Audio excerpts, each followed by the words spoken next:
You're learning a new language, it's been a few weeks or a few months, and the one question you have is, when am I going to be able to speak this language? Why is it taking so long? If you're new here, my name is Lindie. I make videos about language learning, productivity, healthy mindsets, and everything in between. I speak 8 languages and I've been learning over 15 languages to various levels throughout the last 2 decades. 因为我是设计师，现在在新加坡的公司工作，我做 APP和网页. 어제 취미는 외국어 공부하는 것이고 지금 뭐 이거저거 많이 배우고 있고요. なんか緊張するからお話が出てこないけど. So I know exactly what it feels like to struggle to get to that point of being able to speak, and I know how to get to the point where you can finally comfortably speak a language. In this video, I'm going to share the history of the languages I speak and when I am able to say I speak them. I'm also going to share some tips on how you can get there. Something I tell everybody who asks me, how do you get to speaking a language, is that listening and speaking go hand in hand. I found that I improve my speaking in a language by leaps and bounds when I hear it a lot. Think of people who move to I'm not saying you have to move to a country to speak a language, but if you move to a country, your pronunciation is going to improve if you're being mindful about what you hear and see around you. But you can create that environment artificially for yourself. I can be sitting here in South Africa and learning how to speak Hungarian with a pretty natural accent, I hope, I'm still working on it, by making sure I hear Hungarian all the time, I see it all the time, I speak to people. Is it on the table? I'm putting the book. That's what's really helping me speak. So what does creating an artificial immersive environment look like? What is this thing of immersion that people talk about so much? It is making sure you hear, feel, use, touch, smell the language all around you the whole time. I learned Korean so quickly within the first 2 or 3 years of learning it, and it was my first foreign language. In 2010 in South Africa, you could not find a single Korean textbook, and there were no apps. This was 2010. I learned it really quickly because I surrounded myself with Korean music. I went to the Korean grocery store and looked at the words on packaging, and I looked it up in a paper dictionary, and I wrote sentences using those words. I had Korean friends because my mom was teaching English to mostly Korean people. They would come to our house and I'd be like, hey, how do you say this? How do you say that? I also worked part-time at a Korean restaurant where I learned a lot just by reading the menu, by talking to customers, and you start building it up really small. I started by just saying 안녕하세요, 어서 오세요, hello, welcome, and then I got to more complex phrases over time, like 주문하시겠어요? Are you gonna order? 몇 분이세요? How many people are you? You just build it up slowly, little by little. 인터넷에서 채팅할 때 아니면 그냥 검색할 때 가끔 모르는 단어가 많죠? 저도 가끔 하는데 왜냐면 줄임말이에요. 자, 오늘의 주제는 인터넷의 흔한 영어 줄임말입니다.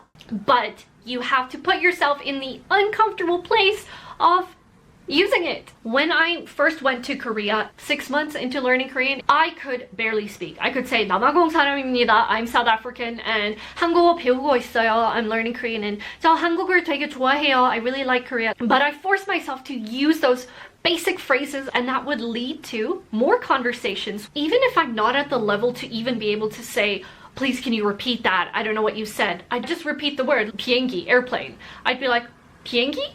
And they'd explain it like, 비행기는 하늘에서 날리는 거. Like, you can understand a lot from context. I might know the word 하늘, which is sky. And they say, 비행기 is this thing in the sky that flies. I'm like, 비행기 is airplane. If I didn't put myself in that situation to speak with the little bit that I know, I would never have learned what 비행기 is. The type of resources that you use is extremely important, and this can make or break your motivation. If you're using something that's boring, you're not going to feel like studying. Love learning from video material. It is one of the best ways to improve your language learning because you're getting a very sensory experience. You're getting visuals, audio, subtitles, an emotional connection with what you're watching. I found that Lingopie in particular gives me the most fun language learning experience because I can literally lie on the couch and learn a language while watching movies and TV. On Lingopie, you can learn effortlessly with over 3,000 shows and movies in 13 different languages. This is great if you love learning more than one language or consuming content in different languages. I don't speak Italian, but I watch so much Italian TV and shows that I can understand it pretty well just by listening to it. You get dual language subtitles and can click on a word you don't know, save it to your flashcards, and you get quizzes and games with these words all in one platform. I like to shadow and repeat stuff, and you can do this on Lingopie using its Say It feature. Non è male. No, non è male. I was really excited when Lingopie released the AI explanation feature. If there is a word or grammar you don't know, you just click on explain and it'll give you a whole in-depth grammar explanation that really unpacks how the language works. If you're interested in using movies and shows and all the great tools that Lingopie has to improve your language learning, click the link in the description and you will get a 55% discount. I promise you are gonna love it. Consuming content is a great part of learning a language, even if it's passive. Another thing is you should not be afraid to put yourself in embarrassing situations. Let me tell you about the toilet lady in Hungary. This is so embarrassing. Now I'm never gonna forget this word because I forced myself to speak and be in an embarrassing situation. It's still very strange to me that in some European countries you have to pay to use the bathroom.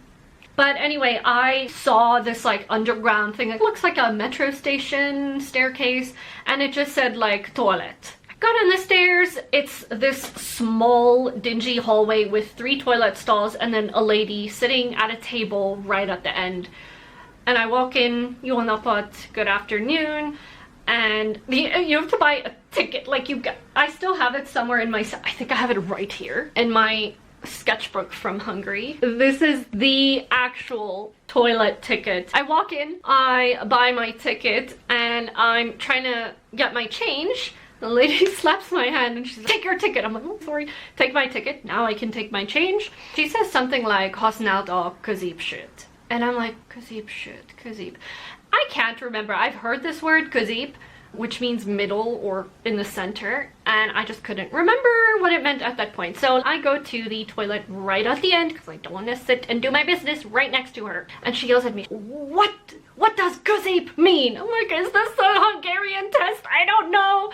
And then she like comes up to me, she grabs my arm and she says, "This toilet stall. There's no one else and there's 3 stalls. Oh, I have to use the middle one." And I said, "Bocsánat, nem jól értem magyarul. I'm so sorry, I don't understand Hungarian very well." It was just not pleasant. But now I know what közép means. I know a középsőt is the middle one. Now I'm never gonna forget. I did my best and I messed up, and that's okay. That is part of learning how to speak. Putting yourself in a situation where you have to speak the language is an extremely crucial part of being able to learn how to speak. Jó napot! Szeretnék kérni egy klasszikus limonádét. In Hungary, again, I was at Lake Balaton at Fonyód, and I was visiting friends. We have a very cute 5-year-old son. We were sitting on their porch having a lovely lunch, and the little boy comes up to me and in Hungarian he's, "Can you come to my house and play with me in the sand?" Because he had a little wooden house in the garden. And I was like, "Jó, igen, menjünk. Great, let's go." And I didn't understand everything that this little boy was saying, but I understood from context because he had this truck toy he was pulling around in the sand. As we were playing, he said something gazok inside the truck. And he put the weeds or the grass inside the truck. And I'm like, I know that ok is a plural ending, and I understand from the context he's putting the gazok or the gaz inside.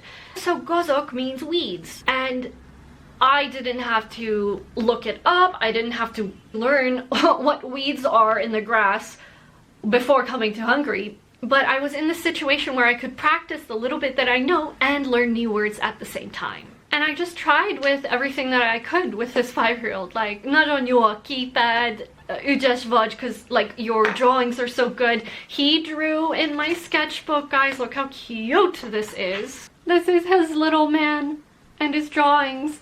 And even though I can't communicate to the point of being like, keep drawing, draw more, get some more colors, I could say stuff like, "That is beautiful, you are very good at drawing, please draw a picture here."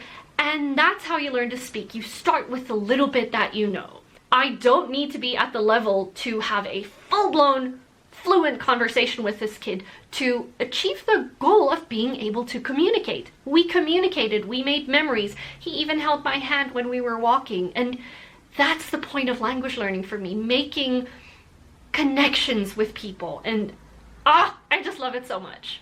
For Korean, I feel like I have one distinct memory of the day I was like, I understand Korean. I speak Korean. Before that, I'd have conversations with friends, throw in a few words here and there, switch between English, talk to my tutor. But there was one day I was at a 한국 바자회. 어느 날 거기에 가서 어떤 여자가 다가와서 유튜브에서 영상을 봤는데 라고 말씀하셨는데, 얘기하다가 내가 한국말 언제부터 배웠는지, 어떻게 여기에서 왔는지 등등등, 어떤 음식을 먹었는지, 이런 얘기를 되게 간단한 기본적인 얘기를 했는데, 갑자기 내가 다 이해했는데? 내가 뭐지? 그냥 이런 되게 신기한 느낌이 갑자기 떠올렸어요. And I was like, wow, I just had a conversation. I didn't need to stop and be like, oh wait, go slower. I remember that very particular day, and I think I was learning Korean for 3 years by that point. I'm not saying it's going to take 3 years for everyone and for every language, and it could have probably taken 1.5 years for me if I lived in Korea, if I used it every single day. What took me 3 years to reach in Korean, a very comfortable speaking level, took me about 1.5 to 2 years in Japanese, because Korean grammar is pretty similar to Japanese grammar. When I was learning Japanese, a complex grammar structure, I didn't have to be like, what? We don't have this in English. Let me try and figure this out. I was like, oh yeah, Korean does the same thing. Got it. So learning one language can sometimes help you to learn another one. You learn how to learn. And that is why, in addition to the fact that I have been to Japan 13 times and go every year, I get to speak Japanese a lot. That helped me to learn a lot faster. I would go for 2-3 months at a time. That was total Japanese immersion. We speak it, use it every single day. Everything is in Japanese. Train announcements. So much Japanese! Also, I was interning in Japan. I got to just use it every day, and that is why it only took me 1.5 to 2 years to get to the same level I got in Korean at 3 to 3.5 years. It is very relative, it is very different, it depends on so many factors. It's hard to answer the question, how long does it take until you're able to speak? Now, Spanish is a completely different story. The context of how and when I started learning Spanish, I was living in Singapore about 6 years ago. Up until that point, I was like, I never want to learn Spanish. This online language school contacted me and they're like, hey, we will give you a free 3-month course if you make a video about your experience with us. I looked at the list of languages and there was French, English, German, and Spanish. I was like, okay, English, nah. French, I could speak it at that point. German, not so interested. Fine, I'll do Spanish. That is honestly how I started learning Spanish. That course was incredible. It was so intensive, and doing it every single day for 3 months, I could speak Spanish after 3 months. Y yo uso también, utilizo, yo hago Hello Talk. Me encanta Hello Talk. Aquí es un chat, and I will try to reply in Spanish. So we are practicing a lot, which is good. And I mean speak, as in being able to go to Spanish language exchange in Singapore on Saturdays and have a conversation. I couldn't use the past tense, but I was able to speak in present and future tense, and I would just listen to what people are saying. What are the common patterns I hear? Phrases, interjections. And I picked up how to use the past tense because people were telling stories in the past tense and I could understand the base verb, and I'm like, oh, okay, that's how you conjugate the past tense. Next time I say something, I will use that past tense. I'm literally using what they're saying, and that's how I learned. I never really picked up a textbook and did grammar. But overall, my main advice for you is speak from day one. Going back to Japanese, when I just started, way back like 2013, 14, there was this app where you could do a live stream, but just audio. You could join audio channels or a voice call with a stranger. Super dodgy now that I think back to it.